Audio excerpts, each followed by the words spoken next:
Welcome to an edition of Around the League. We're going to look at so many things because there's so much happening. So many signings, comings, goings, releases, cuts. Free agency is right around the corner, and the pre-free agency period has just kicked off because people are trying to get those early deals on the guys that are with their team before they can deal with the whole entire league. Let's jump into it. What's up? It's your boy Cintron coming back at you with another analysis video, and I kid you not, that's my real name. 2024 NFL free agency tracker. So we gotta keep track of these motherfuckers. Put a pin in the ear like this. Anyways, we're gonna go through all 8 of the divisions, starting with the AFC East here. Mitchell Trubisky signs. He comes to Buffalo, I believe, from Pittsburgh. Signed a 2-year, $5.25 million deal, so it's nothing really. Worth 8.45 with incentives, but he gives them, somewhat athletic quarterback backup, but I'm not sure how steady he is. As a backup, I would rather have a few names listed off, but with the right supporting cast, I think he could do well. But it also takes someone who sees him with a certain set of eyes, so maybe it works out for them. David Edwards agreed to a 2-year extension, so someone they had, their own homegrown talent, they want to keep him on board. Jonnu Smith signs a 2-year, $10 million deal, and where is Miami getting this money from? Because y'all are broke, y'all are cutting people and letting them go, walk, not putting the franchise tag on Christian Wilkins, who's going to go crazy and get top money in free agency. All right, O-tackle Chukwuma Okorafor signs a deal. I think he's one of their own. Kyle Duggar, we previously talked about him. Sad to see that he's not able to be dealt with on more open terms. Don't want to give up really anything for him. Just wanted to freely negotiate with him, but we're past that. All right, the AFC North. Nelson Aguilar, we already talked about that.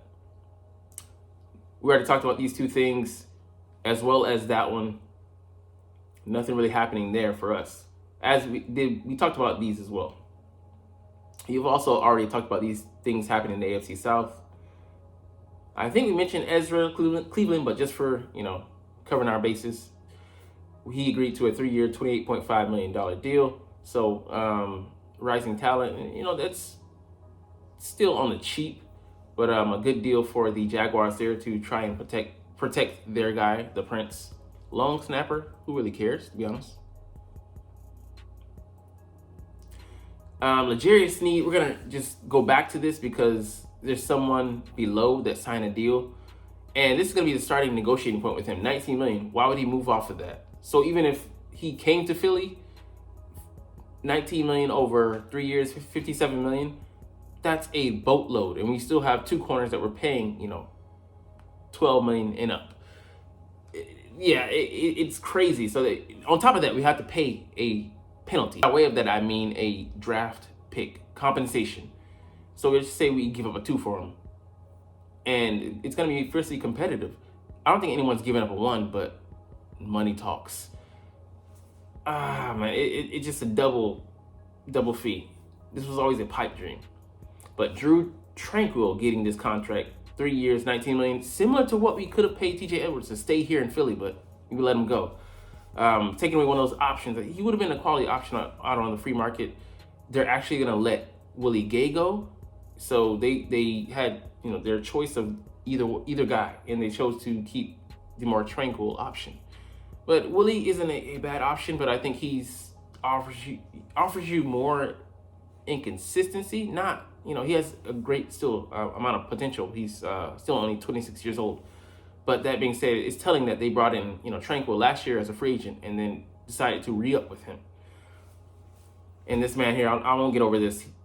The league minimum, and we could have had him, the punt god. Anyways, moving on. I don't think there's anything really here that we haven't covered, but this is the big one here in the NFC North. Jalen Johnson signed a new 4-year, $76 million contract because they're the team that drafted him. They got first dibs on signing him. They were not letting him hit the open market. Smart move by Chicago there, trying to build on that. They brought in Montez Sweat by way of trade last year, and they re-signed him swiftly to a deal. So trying to build up on that defense there. Monsters in the midway, maybe on the return. But it takes another corner off the market. They were most likely going to franchise. They franchise him franchise tagged him and then went on to sign the deal. They have the cap space still, so still might not be out of play out of the corner market, but it'd probably be smart for them to just draft somebody with him in place. But Chicago looking to be on the up and up. Like I said, they have that space and that draft capital, 2 picks in the top 10, the first overall pick as well as the 9th overall pick. So they're sitting pretty, looking probably to trade down and gain some more picks and try and expedite that rebuilding process. All right, Ryan Bates was acquired from the Bills. Interesting. Some trades. Now, I had forgotten that trades are so active. I mean, this part of the season, it's not usually something that happens, because I should say before free agency, it doesn't usually happen, but not that often. It can because, draft is upcoming. But interesting move there. So they're trying to build up pieces around Justin Fields for the time being.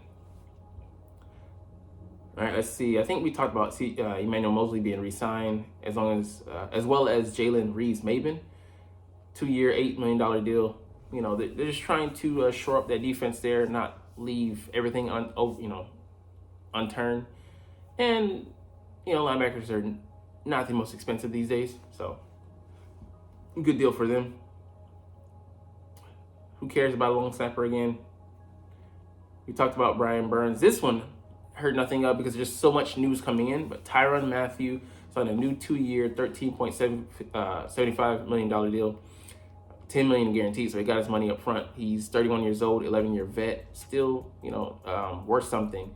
But it's telling that he only got $6.5 million on the not on the open market, but from the Saints. They still value him, but the market's gonna be like, I would say the top safety, the mid safety is gonna make 10 million or so, and we could see guys, making upwards of 11 or 12 because there is a glut. There's more guys, but as is, the free agency period protracts out, it's going to be scarcity. So I'm interested to see how it shapes out, because a guy like CJ Gardner-Johnson, we're not going to get him for cheap like we thought we were going to get last time, Philly, if you want him here. And that's even if he's amenable to coming back here after, what went down last year. Let's see, there's anything else going on. Demarcus Robinson signed with the Los Angeles Rams for a 1-year deal worth $5 million. So the low end of the deal. His agent put that out. Make sure you know that. A big one here. Kevin Dotson re-signs with the Rams, 3-year, $48 million deal. So that's what, like $16 million or so a season. $32 million guaranteed. He got paid. I think he was a free agent with them coming in that year, and he gets paid handsomely. So they're trying to protect their investment in Matt Stafford. Smart. He doesn't have that many years to be slinging it around. Might as well put some protection wards up around him. And they had they made the playoffs last year. I think they did. It's a first round exit, I believe, but they have a highly competitive division with the 49ers setting pace there, and the Seahawks, on the balance, they're teetering, but it's not easy going, and they need every bit of help they can get. So step in that direction. And nothing for those guys, but there was some more news that got just randomly kind of reported in, so we'll sift through and see what else was reported on. Justin Simmons being released, so we'll talk about this more tomorrow, but this could be a guy for the Eagles to target. And he had a Pro Bowl season last year, still only 30 years old, but there are some caveats that came with that because age ain't nothing but a number. But we're talking pro sports. The shelf life is dog years. All right, Zonovan Knight re-signed, running back. Don't know who he is, to be honest, so it doesn't really matter that much. Chase Lucas, they're letting him go. Frank Lucas will be out the building. This guy's been giving some tours lately. I think he was cut by the Jags, yeah. So he's still in the AFC South, shopping his services around. Brandon Scherf is close to re-signing, restructuring his deal, so he wants to stay and still get some of that money. Daniel Thomas is re-signing with the Jags, so interesting there. They let some starting safety go. I forget the guy's name, but he's 30 years old, and it's time to cut the dead weight for them. Let's see, is there anything else to really report on? I mean, some minor free agents. DB re-signed with the team on a 1-year deal. Not a big deal, figuratively and literally. Davion Nixon, don't really know him. He signed. Let's see, is there anybody else? We already talked about that cutting. Keanu Neal. I mean, he's had some physical ailment issues and staying on the field as of late, but he was released with a failed physical designation, so that's not good for his career or his prospects to sign another deal. All right, those are all the free agent signings, man. There's so much going on around the league, and we haven't even reached the legal tampering period. So that happens on Monday, the 11th. For me, it'll be the 12th, Tuesday. So we can jump into that. All right, let's see.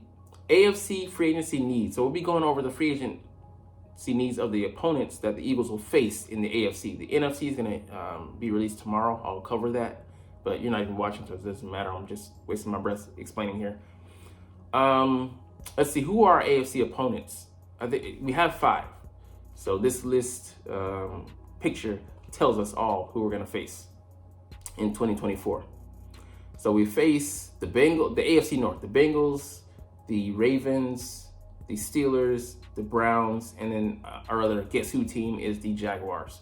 So those are the 5 guys, no pizza, no relation, that we're going to face. And let's see what they're dealing with this offseason and how that could technically impact what we could look to attack or have to defend against.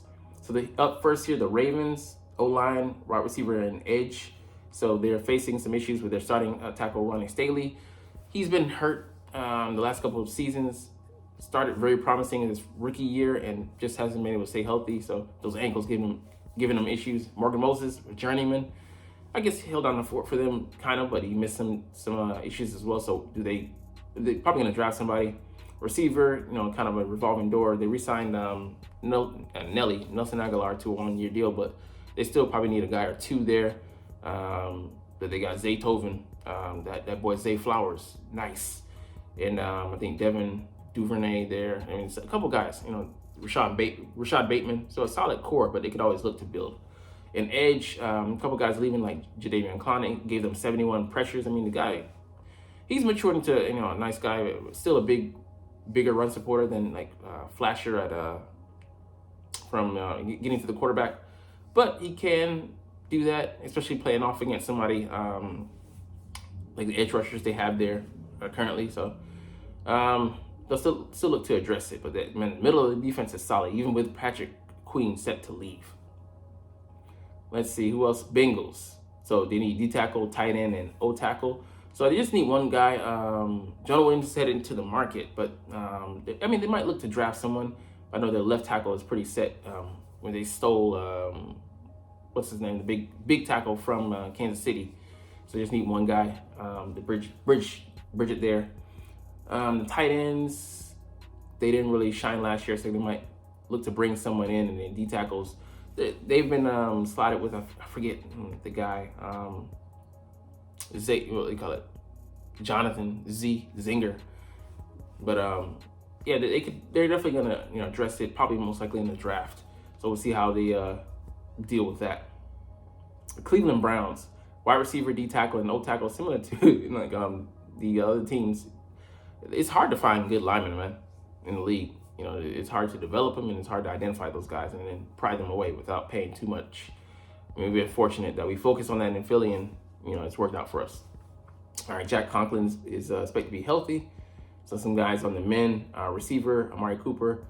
I don't know if, I guess he's still under contract, but they still need a guy or 2 there. And D tackle, I think they have some guys, but they could always look to bolster that position. I think they have 1 or 2 guys. That's it, but could always look to get better. All right, let's find these Jaguars, and who else are we looking for? All right, the Jaguars, receiver, D-line, and interior O-line. So they had some problems protecting Trevor Lawrence last year.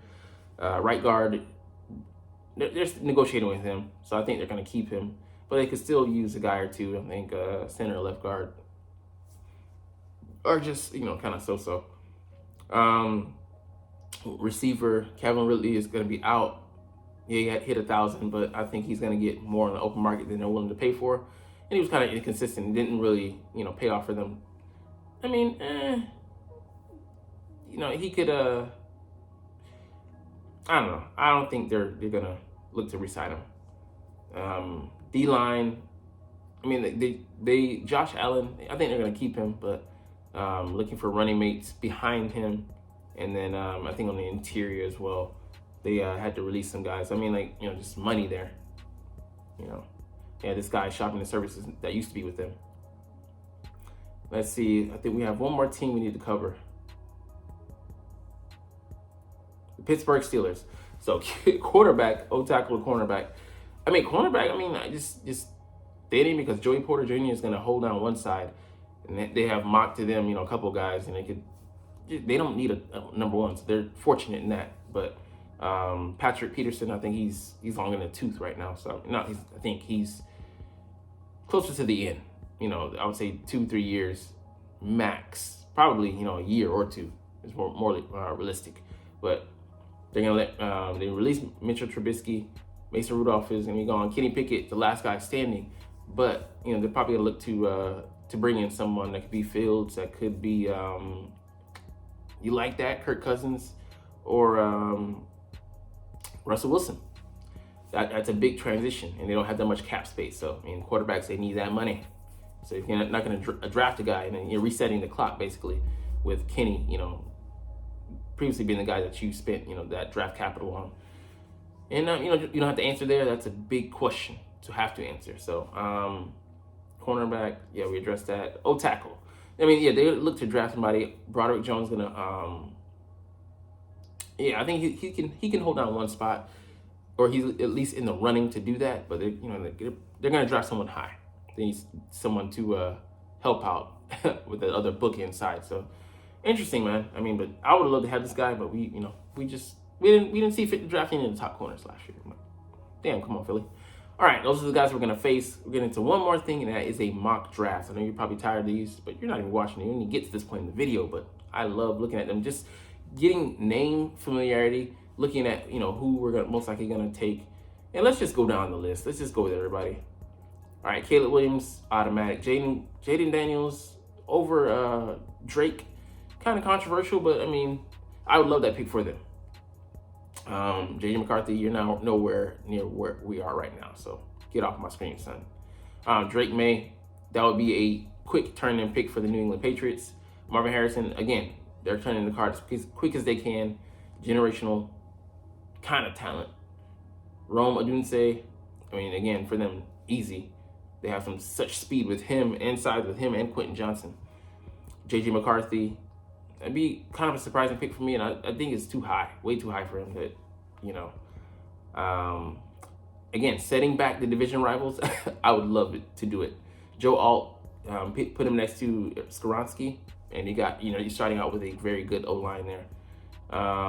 You could probably turn Andre Dillard into an interior lineman, put him at guard. Dallas Turner, perfect for them. They need an edge presence, and he's going to give them speed and then some. Malik Neighbors, he's got speed as well. Great receiver to pair with DJ Moore. Whoever's throwing him, blessed. All right. Fuaga going to give them a physical presence there at tackle. Jarrett Verse going to replace Danielle Hunter and start his own legend. Bo Nix, this is the only option they have, because they're going to be paying $85 million over the next couple of years because of the Russell Wilson decision. Dumbass decision, if you ask me, but who's asking? Terrion Arnold, the top corner, arguably, they would take that, even though he's not the speed demon. They probably would. You'd actually be right with going with Quinion, the speedy guy out of Toledo. This would be a good pick for them. They need some help to protect Derek Carr. Quinion, they get their rare talent here that they love accumulating. They go with analytics, selecting their guys, and it wouldn't be a surprise.